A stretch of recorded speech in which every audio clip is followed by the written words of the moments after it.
இல்லமதில் அமர்ந்து தவம் காண்கின்ற பொழுது, ஒன்றாக நின்று தவம் காண்கின்ற பொழுதும் வந்த அற்புதமான காட்சி. தன் கரமதில் ஒரு குவளை வைத்து நீருக்காக செல்வது போல் கண்ட காட்சி. அந்நீரினை அடைகின்ற பொழுது அந்நீருக்குள் இருக்கும் அற்புதமான நிலைகளெல்லாம் நடை பழக பழக செல்ல செல்ல அதன் நிலைகள் தெளிவாக தெரிகின்ற நிலை.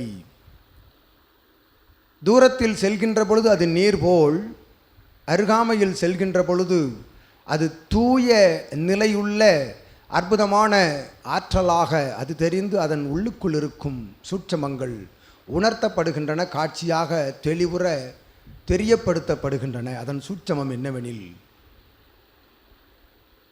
தன் கரமதில் இருக்கும் வெற்று குவளையை உன் பிண்டமாக அகத்தியன் உணர்த்துகின்றோம். அண்டமதில் இருக்கும் ஆற்றல் அனைத்தும் உடலுக்குள் இருக்கின்றன.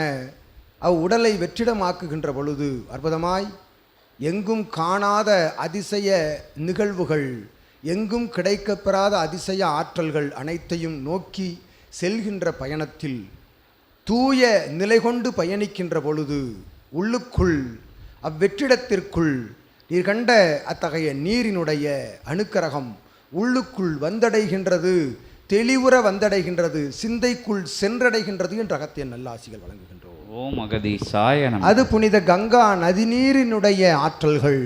அப்புனித கங்கா நதிநீரின் ஆற்றலுக்குள் செல்ல செல்ல செல்ல சிவமகா வாழை சித்தனுடைய புண்ணியங்கள் வந்து சேர்கின்றன என்று அகத்தியன் உரைக்கின்றோம். அந்நிலையை பெற்று உயர்வாய் சபையோடு வலம் வருகின்ற உன்னையும் உன் கணவனுக்கும் நல்லாசிகள் வழங்கி அமர்கின்றோம் அகத்தியன்.